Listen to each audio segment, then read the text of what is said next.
Ceci est un livre audio autogénéré par Google. Présentation. Daniel Chiffre-Adret. Lors du festival Vision d'Exil, Paris, novembre 2017, sur la scène du Palais de la Porte Dorée, un jeune poète se demande : de quel pays suis-je ? Je n'en sais rien. Je suis l'exil en personne. À l'âge de 5 ans, il a quitté le Darfour. Enfance et adolescence au Tchad. Fait prisonnier en Libye, il s'est enfui, a traversé la Méditerranée. Arrivé sur la côte italienne, au petit matin, il lit dans les yeux de ses compagnons de voyage épuisés de fatigue la joie de vivre. Ce poète, auquel l'OFPRA a refusé l'asile, s'appelle Mohamed Nourouana. Son visage est lumineux, son ton calme, presque serein. On se demande d'où lui vient son magnifique sourire. Hannah Arendt, dans un article intitulé « Nous autres réfugiés », propose une interprétation.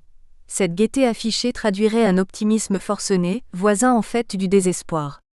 Observant les photos de migrants dans le camp d'Idomeni, à la frontière gréco-macédonienne, Georges Didier Huberman, quant à lui, croit deviner que s'il sourit, c'est que le pire est derrière eux. Mohamed nous accorde un entretien.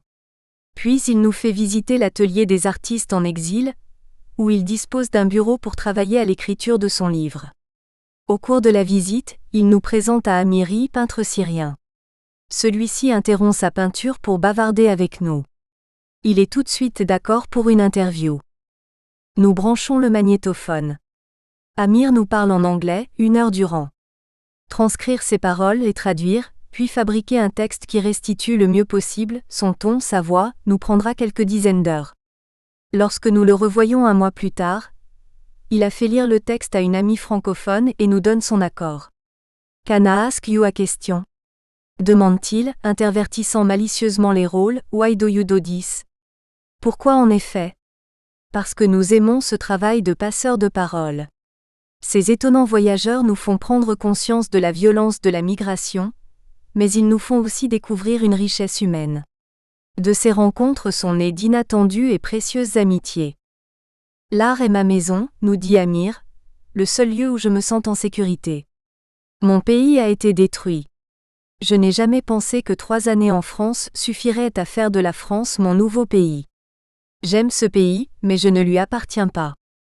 J'appartiens à ma peinture. Lorsque vous êtes en exil, l'art devient le pays que vous n'avez plus. L'atelier lui a permis de renouer avec sa peinture, chez soi mobile qui prend la place de la terre natale et du foyer perdu. Marion Guémas est juriste et se bat pour faire respecter les droits des étrangers enfermés dans les centres de rétention administrative. Espérance Minard, révoltée par le traitement réservé aux jeunes isolés, se démène pour leur trouver un toit. Toutes deux nous décrivent des entretiens kafkaïens à l'OFPRA, l'absurde distinction entre d'une part les politiques qui sont les bons demandeurs d'asile, et de l'autre les économiques qui seraient les mauvais. Elle nous raconte les expulsions des Dublinés vers un pays tiers, d'où aussitôt arrivés ils risquent d'être renvoyés vers les pays qu'ils ont fuis. En les écoutant, je pense à mes grands-parents. Ils avaient quitté, avant la Première Guerre mondiale, leur village de Galicie orientale, province polonaise qui faisait à l'époque partie de l'Empire austro-hongrois, pour s'installer en Allemagne. Après y avoir vécu plus d'un quart de siècle, ils quittent ce pays au moment de l'arrivée au pouvoir de Hitler et se réfugient en France, où vivent déjà mes parents et où ils demandent l'autorisation de séjourner. Dans une lettre du 16 août 1934, lettre que j'ai découverte récemment aux Archives nationales, le préfet de police écrit au sujet de mes grands-parents. Les intéressés, qui sont de nationalité polonaise, ne peuvent se targuer de la qualité de réfugiés d'Allemagne à aucun titre. Ils reconnaissent d'ailleurs eux-mêmes ne pas avoir été personnellement molestés et être venus en France dans l'espoir de se créer une situation plus lucrative. Il y a lieu de noter en outre que le fils aîné des époux Schiff continue à résider en Allemagne où il n'est nullement inquiété. Dans ces conditions, j'estime qu'il n'y a aucune raison de revenir sur les mesures d'éloignement dont sont frappés les époux Schiff dont la présence sur notre territoire est, à mon avis, dénuée de tout intérêt. En conséquence, je me propose de faire mettre ces étrangers une dernière fois et sous menace d'expulsion en demeure de quitter la France dans les moindres délais. Mes grands-parents quittent donc la France fin 1934 et retournent en Allemagne. De là, ils seront expulsés vers la Pologne où ils disparaîtront sans laisser de traces. Judith De Paul est metteur en scène de théâtre. Elle dirige l'atelier des artistes en exil. Un lieu pour accueillir, mais aussi un lieu pour créer. Un lieu où Carlos Lutangu Wamba, jeune sculpteur congolais, qui a été arrêté par la police dans son pays lors d'une manifestation à Kinshasa, a réalisé une sculpture, Le Réfugié. Où Lina Alji-Yakli, peintre et scénographe syrienne, restée 7 ans dans l'impossibilité de pratiquer son art, s'est remise à la peinture. Inès Mesmar est convaincue que pour beaucoup d'artisans réfugiés, l'amour de leur métier est la clé d'une bonne insertion. Elle a créé la Fabrique Nomade, où ces artisans peuvent valoriser leur savoir-faire. En binôme avec un designer, ils réalisent un objet, bois, cuivre, tissu, verre qui leur servira de CV. Lors de l'exposition Trade Union 2, organisée en mai 2018 par la Fabrique Nomade, nous admirons un vase en bois réalisé par Aslan Y, ébéniste tchétchène réfugié en France. Aslan accepte volontiers le principe d'un entretien, en russe, à une seule condition, que l'interprète ne soit pas russe. L'entretien aura lieu quelques semaines plus tard, grâce à ma belle-fille tchèque, Yindra Schiff, qui traduira pour nous le récit d'Aslan. Tout au long de ce long récit, nous ne quittons pas des yeux son visage où se lisent la fierté, la détermination, l'humour. Son sourire est communicatif, comme on le dit d'un fou rire. Pour expliquer son exil forcé, Aslan remonte à la politique stalinienne des années 1930, lorsque son arrière-grand-père a été exproprié et déporté en Sibérie. Il évoque la déportation massive des Tchétchènes vers le Kazakhstan en 1944. Puis les deux guerres particulièrement meurtrières, 1994 à 96 et 1999 à 2000, menées par l'armée russe en Tchétchénie et qui ont servi de laboratoire à l'intervention russe en Syrie. Et enfin l'actuelle dictature mafieuse de celui qu'Aslan appelle le bandit Kadyrov, installé à la tête de la Tchétchénie par le terroriste Poutine. Venu assister à une représentation sous le dôme de Good Chance Théâtre, où se produisent des migrants, comédiens, mimes, acrobates, danseurs, musiciens, nous remarquons Basir Adjiolou qui débute son numéro en esquissant des pas de danse devant des enfants assis au premier rang. Les deux bras tendus vers eux, Basir les invite à le rejoindre. Conquise par son sourire, une fillette s'avance sur la scène et ensemble, ils improvisent sous les applaudissements du public une danse moitié menuet, moitié rock'n'roll. Après le spectacle, Basir nous raconte son histoire. Ouzbek, il parle 12 langues. Parti d'Afghanistan, il est passé par l'Iran, la Turquie, la Bulgarie, la Serbie, la Hongrie, l'Autriche, l'Allemagne. Arrivé en France il y a 7 mois, il décide, c'est ici mon terminus. Son rêve, devenir un grand acteur. Chez Jésus, refuge autogéré, s'est ouvert en mars 2018 en Italie, à quelques mètres de la frontière française. Les migrants, avant de tenter de passer en France, y trouvent un toit, de la nourriture, des vêtements chauds, des conseils. Vincent qui, avec d'autres, les accueille, nous explique. Quand il me téléphone la nuit, perdu dans la montagne, je ne m'attarde pas sur des détails pratiques. Le message principal c'est « Tu n'es pas tout seul ». En octobre, les carabinieri ont défoncé la porte du refuge et tout détruit. Aujourd'hui, à l'emplacement qu'occupait chez Jésus, un immense calicot proclame « Ni patrie, ni patron, ni Salvini, ni Macron ». Nous faisons précéder l'ensemble de ces témoignages par le point de vue de notre amie Nisrine Alzar, linguiste syrienne, sur l'exil et l'accueil. Elle insiste sur la nécessité de ne pas couper les migrants de leur histoire.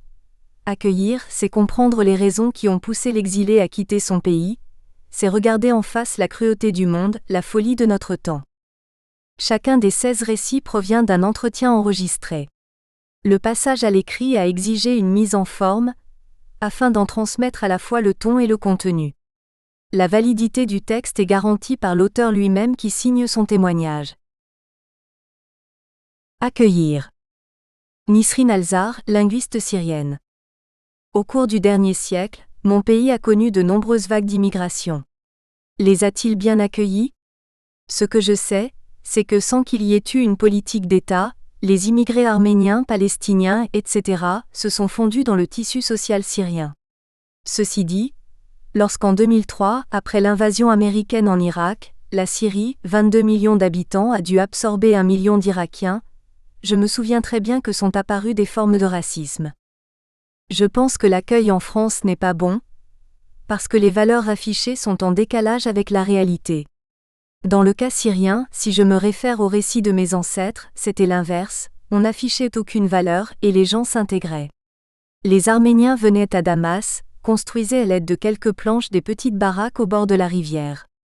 S'ils savaient jouer du tambour, ils jouaient du tambour. Artisans habiles, cordonniers, mécaniciens, photographes, ils commençaient à gagner leur vie. Pas de réglementation, pas de permis de travail, pas de papier.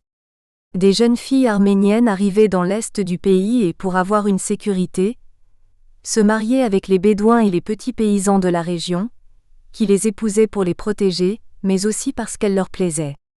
Elles ne parlaient pas un mot d'arabe, c'était violent, mais les choses se faisaient naturellement.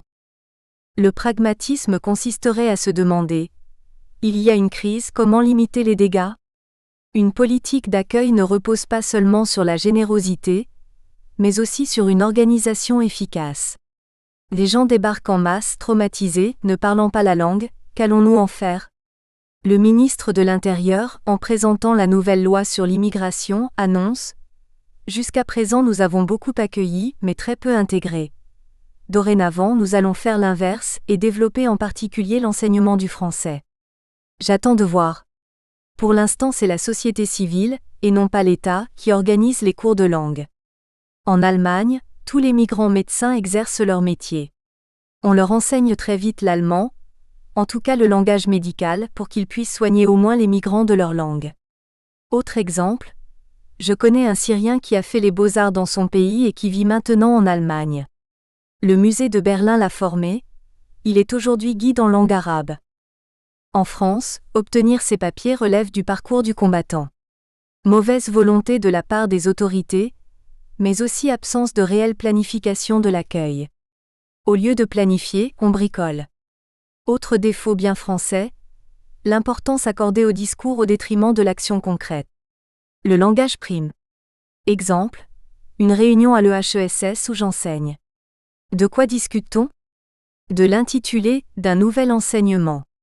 Quelqu'un lance, approche transculturelle. Génial, mettons ça dans le planning, ce sera parfait. Quel contenu, qu'est-ce qu'on enseignera concrètement? On verra plus tard. L'absence de volonté d'intégrer va poser de graves problèmes. D'ici 20 ans, les enfants de ces personnes qui aujourd'hui ne travaillent pas, qui vivent parqués dans des cités, seront comme la deuxième génération des immigrés maghrébins, remplis d'amertume et de colère.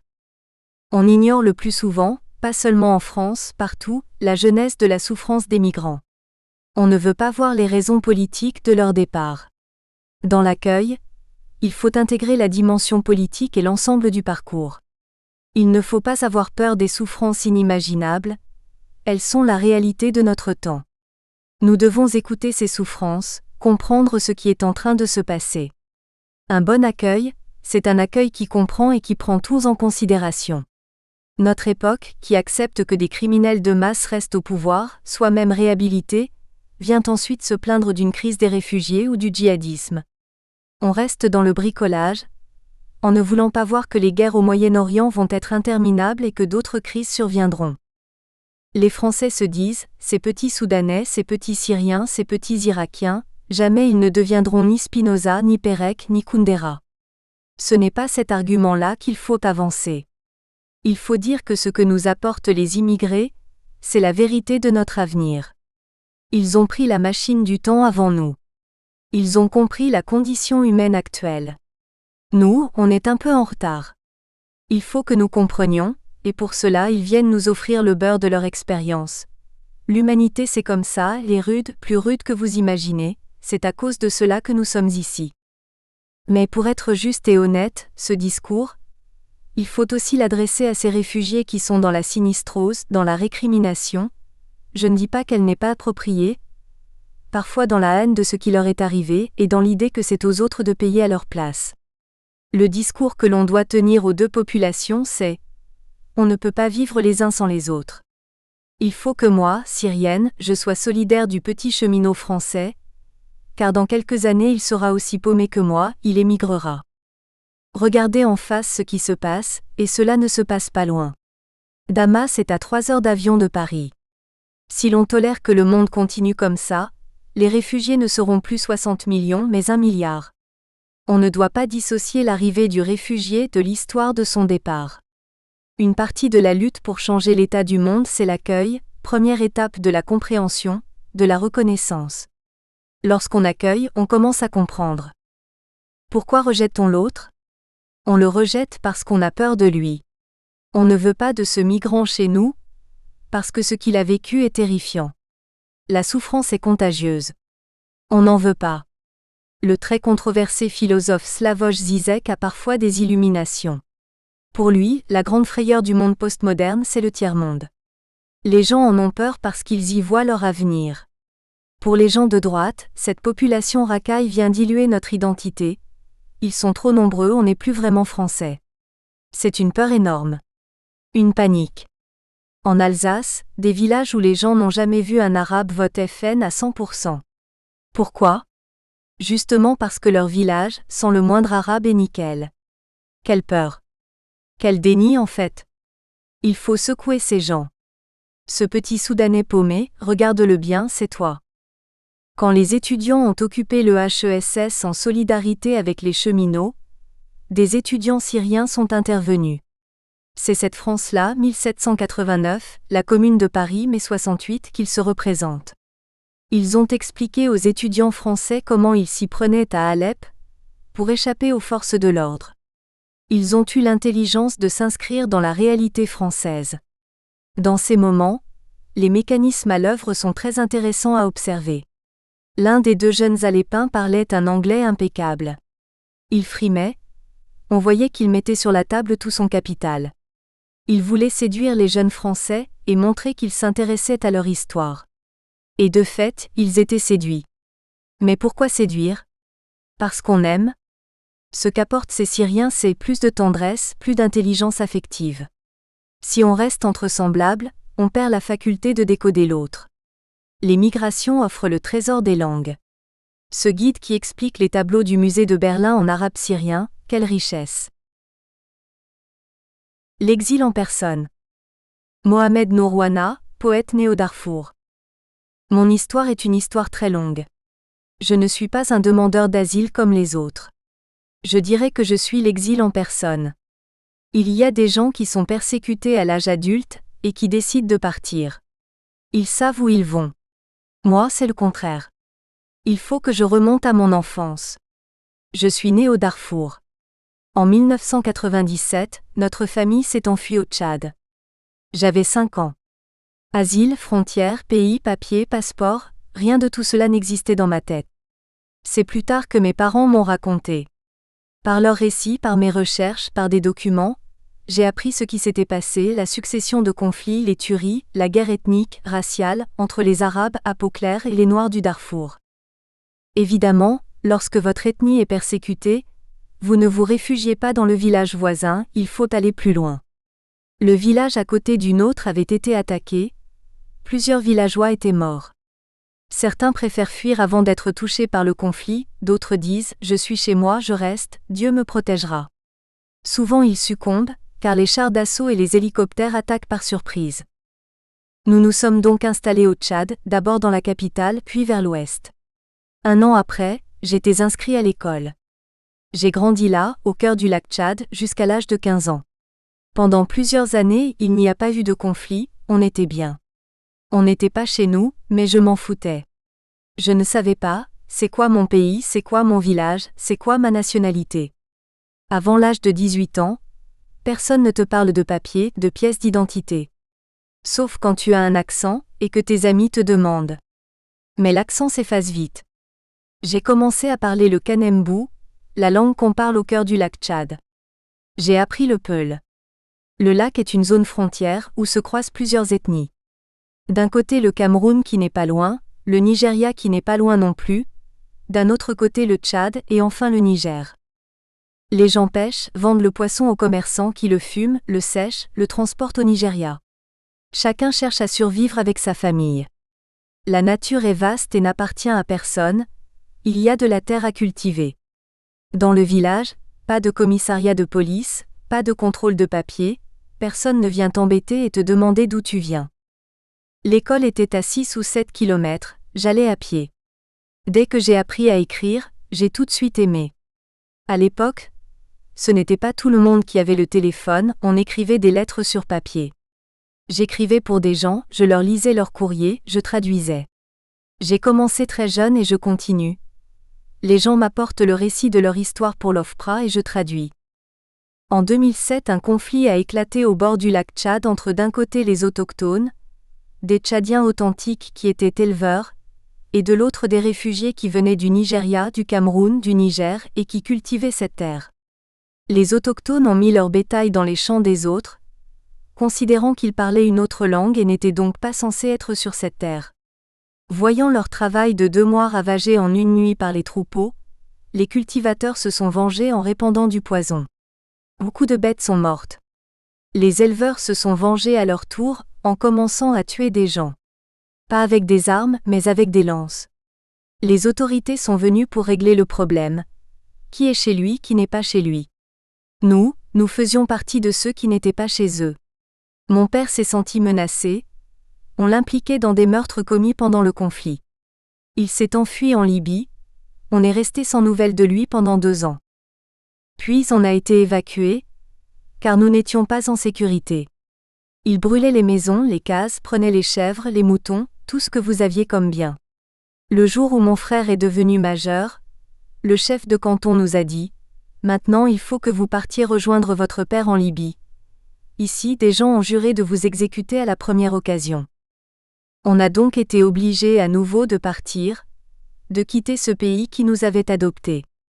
Un pays où j'avais été à l'école, où j'avais obtenu mon BEPC, où je rêvais déjà de devenir quelqu'un dans le gouvernement. Nous nous sommes installés dans le sud de la Libye.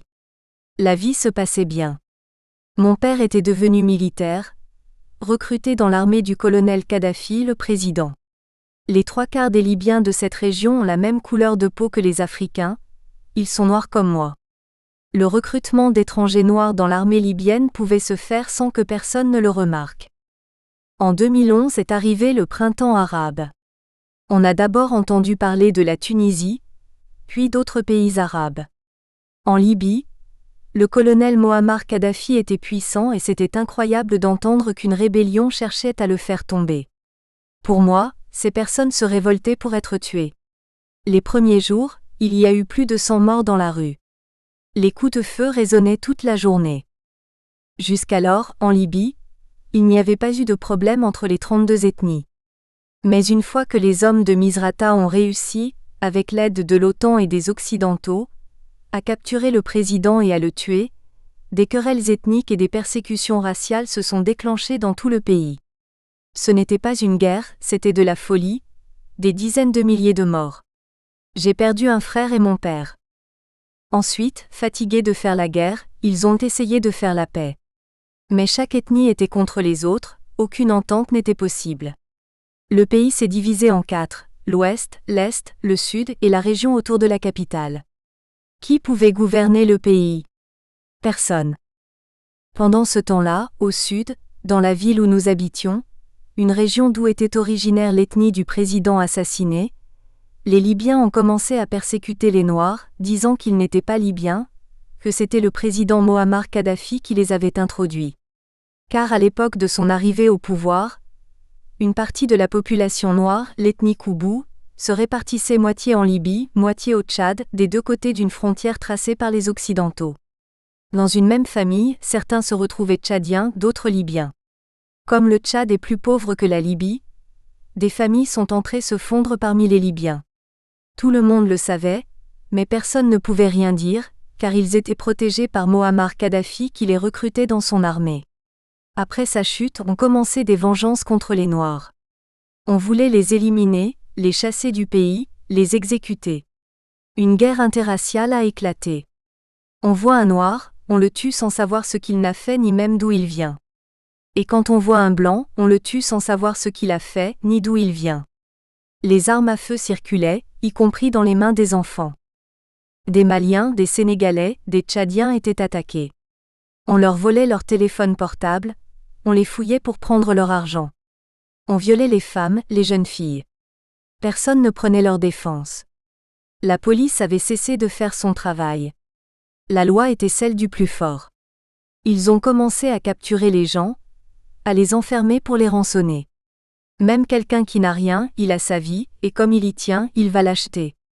Comment faire acheter sa vie à quelqu'un qui est démuni, qui n'a que son manque? Ils ont trouvé un moyen, le téléphone portable. Ils le forcent à appeler sa famille, en Côte d'Ivoire, au Ghana, au Nigeria. Vous voulez le revoir vivant, c'est 1000 $. Ils le torturent, il pleure au téléphone.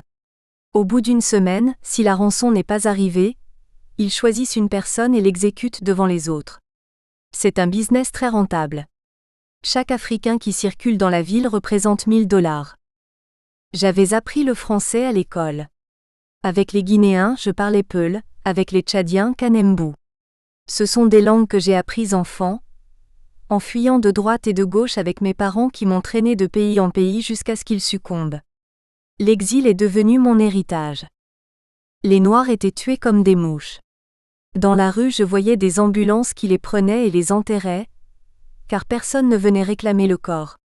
Je me cachais, ma mère me disait, « Ne va pas au travail, c'est dangereux. » Il fallait que je trouve une solution. Partir? Je ne pouvais pas rentrer, pas de marche arrière possible. Partout quelqu'un vous guettait. Quelqu'un qui vous voulait du mal, j'en étais sûre, sans savoir qui ça allait être. Jusqu'au jour où je suis sortie, et où j'ai reçu un coup sur la nuque. Quand j'ai ouvert les yeux, j'étais dans le coffre d'une voiture. À l'arrivée, ils m'ont questionné sur mes origines. J'ai caché que j'avais passé des années dans le pays. Ils auraient pu en déduire que mes parents avaient combattu pendant la guerre. Je me suis fait soudanais comme les autres. On était plus de 700 à être enfermés.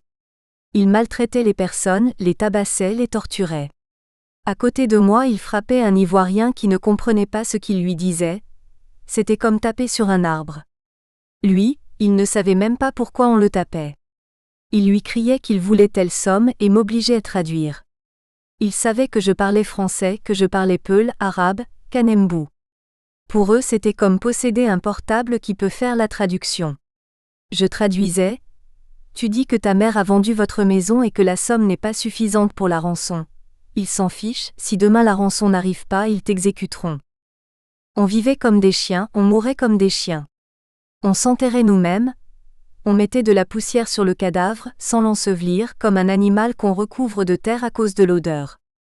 Ton ami supplie qu'on le croie, il jure qu'il n'a pas d'argent, et le lendemain tu le vois se faire torturer et prendre une balle dans la tête. On t'oblige à l'enterrer.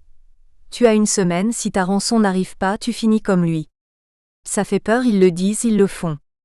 Personne ne peut les empêcher, il n'y a que Dieu. Tout ce qu'on a, c'est le téléphone portable, et sa famille dans un autre pays qui doit payer la somme. Moi, je valais cher, il ne s'agissait pas d'une rançon, je n'étais pas à vendre. D'une part, je n'avais pas de contact avec ma mère, d'autre part, je pouvais leur servir. Quand je montais dans la grande salle, je voyais des dizaines de filles qui avaient été enlevées, violées, des adolescentes de 14-15 ans enceintes, certaines me disaient « je veux me suicider ». D'autres insultaient leur bourreau. Je ne pouvais pas traduire, je ne pouvais pas dire au bourreau que la fille l'insultait. Certaines s'en foutaient de mourir et répondaient. J'essayais de leur faire comprendre qu'ici on n'est rien. Se mettre en colère, c'est comme s'immoler. Il faut attendre, un jour viendra peut-être où ça va changer. Et ce jour est venu. J'avais le droit de me promener dans la salle, mais je n'avais pas le droit de sortir. Un jour, ils ont oublié que je comprenais parfaitement ce qu'ils se disaient. Vendredi c'est la fête, on ne reviendra pas. C'était la clé que j'attendais. Un ami était employé à des travaux forcés à l'extérieur. Il construisait des bâtiments, et revenait le soir dans la cellule. Je lui annonce la nouvelle. On n'a que 2 jours, il faut que tu nous trouves quelque chose de solide, n'importe quoi, un marteau, un bout de fer, même si tu dois le cacher dans ton anus. Pour lui c'était déjà, il respirait la liberté. Je lui parlais, je voyais qu'il était content comme s'il était déjà libre. Il s'est rendu au travail, il a ramené une sorte de tête de pioche. Ils ont enfermé tout le monde dans la grande salle et sont partis. Je me suis mis debout devant les 700 personnes, tel un président devant son peuple. J'ai montré la tête de pioche, voici la clé de notre liberté. Beaucoup ne comprenaient pas ce que je disais, je traduisais dans toutes les langues que je connaissais, même en anglais, on a 24 heures. Parmi vous certains sont ici depuis plus d'1 an, certaines ont été violées et sont enceintes. Je suis désolé pour ceux qui ne veulent pas être mêlés à ça, mais si vous restez, vous savez ce qui vous attend, la rançon, la torture, la mort. Ce jour-là, j'ai vu la force de l'union. Le mur était en ciment, chacun tapait de toutes ses forces 5 ou 6 coups à tour de rôle. En 5 minutes, on avait fait un trou par lequel pouvait passer un éléphant. De l'air frais entrait. On est sorti. Il y avait un deuxième mur, en béton celui-là. Impossible de l'attaquer avec notre petit marteau. Il y a toujours une solution. Tout le monde s'est déshabillé, on a fabriqué une corde, on l'a attachée, on est monté. Ensuite on a couru toute la nuit, chacun dans sa direction. J'ai couru comme jamais je n'avais couru. C'était comme s'élancer dans une compétition où tu peux gagner un trophée. Si tu arrives à destination, tu es le champion, sauf que le titre à gagner, c'est ta vie. Je pensais que c'était la liberté, mais avec un petit groupe, nous sommes arrivés dans une ville. Nous espérons que vous avez apprécié cet aperçu. Pour continuer à écouter ce livre audio sur Google Play Livres, utilisez le lien dans la description de la vidéo.